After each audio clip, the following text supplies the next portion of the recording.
அனைவருக்கும் எனது இனிய காலை வணக்கம். இந்த காணொளியில் யுவல் நோவா ஹராரி எழுதிய ஹோமோ டியஸ் என்ற புத்தகத்திலிருந்து ஒரு வரலாற்று பதிவை உங்களோடு பகிர்ந்து கொள்ள இருக்கிறேன். ஹராரி புத்தகம் உலகளவில் மிகப்பெரிய ஒரு தாக்கத்தை ஏற்படுத்தி இருக்கிறது என்றுதான் சொல்ல வேண்டும். அவரது முதல் புத்தகம் ஹோமோ சாப்பியன்ஸ்,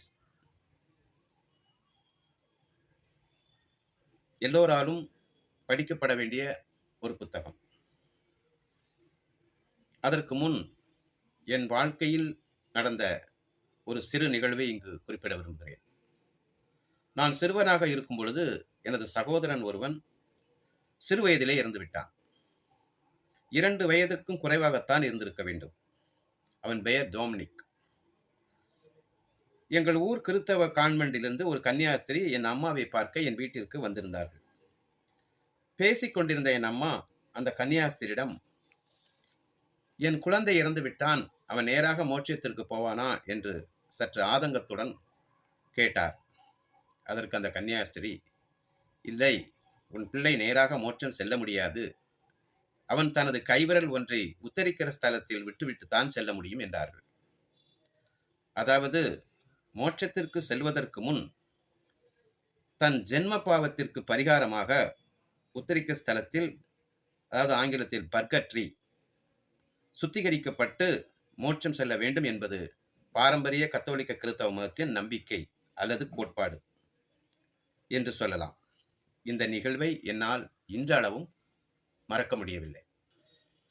இதைத்தான் ஆசிரியர் ஹராரி அவர்கள் தனது ஹோமோ டியஸ் என்ற புத்தகத்தில் பக்கம் 217 பதிவு செய்திருக்கிறார். அதாவது 16ஆம் நூற்றாண்டின் தொடக்கத்தில் கத்தோலிக்க மத தலைவர் போப்பாண்டவர் ஒரு அறிக்கையை வெளியிட்டார். ஒருவர் தனது பாவத்திலிருந்து மன்னிப்பு பெற்று மோட்சம் செல்ல விரும்பினால் அவன் தனது பணத்தை செலவிட்டு போப்பின் பரிபூர்ண பலன், அதாவது பேப்பல் இன்டெலிஜென்சஸ் என்று ஆங்கிலத்தில் சொல்லலாம், அதை வாங்கினால் மட்டுமே சொர்க்கத்தில் நுழைய முடியும் என்று அந்த அறிக்கையில் கூறப்பட்டது. தான் செய்த பாவங்களிலிருந்து பரிபூர்ண பலனடைய அன்றைய போப்பாண்டின் ஆணையை நிறைவேற்ற ரட்சிப்பின் விற்பனையாளர்கள், அதாவது ஆங்கிலத்தில் சால்வேஷன் பெட்லர்ஸ் என்று சொல்லலாம், இவர்கள் ஐரோப்பிய நகரங்களின் எல்லா தெருவாக சென்று இந்த பேப்பல் இன்டெலிஜென்ஸை விற்க தொடங்கினர். 10 பொற்காசுகள் கொடுத்தால் அவனுக்கு சொர்க்கத்திற்கு செல்ல விசா கிடைக்கும் என்றனர். ஒருவேளை ஒருவன் அவனது இறந்து போன தாத்தா பாட்டியை சொர்க்கத்தில் பார்க்க விரும்பினால் 30 பொற்காசுகள் கொடுக்க வேண்டும் என்றனர். இதில் டொமினிக்கன் என்ற அமைப்பை சேர்ந்த ஒரு துறவி ஒருபடி மேலே சென்று இவ்வாறு கூறிவிட்டாராம், நீ கொடுக்கும் அந்த 10 பொற்காசுகள் என் பையில் விழும் சத்தம் கேட்கும் பொழுதே உன் ஆன்மா நேராக உத்தரிக்க ஸ்தலத்திலிருந்து மோட்சத்திற்கு பறந்துவிடும் என்று ஹராரி தன் புத்தகத்தில் பதிவு செய்துள்ளார்.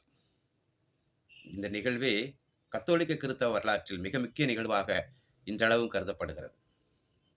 இங்குதான் போப்பாண்டவரின் ஆதிக்கத்தை எதிர்த்து புராட்டஸ்டன்ட் என்ற ஒரு தனி கிறிஸ்தவ அமைப்பு உருவானது. அந்த அமைப்பு ஜெர்மன் நாட்டைச் சேர்ந்த மார்ட்டின் லூத்தர் என்ற துறவியால் ஆரம்பிக்கப்பட்டது. நன்றி, வணக்கம்.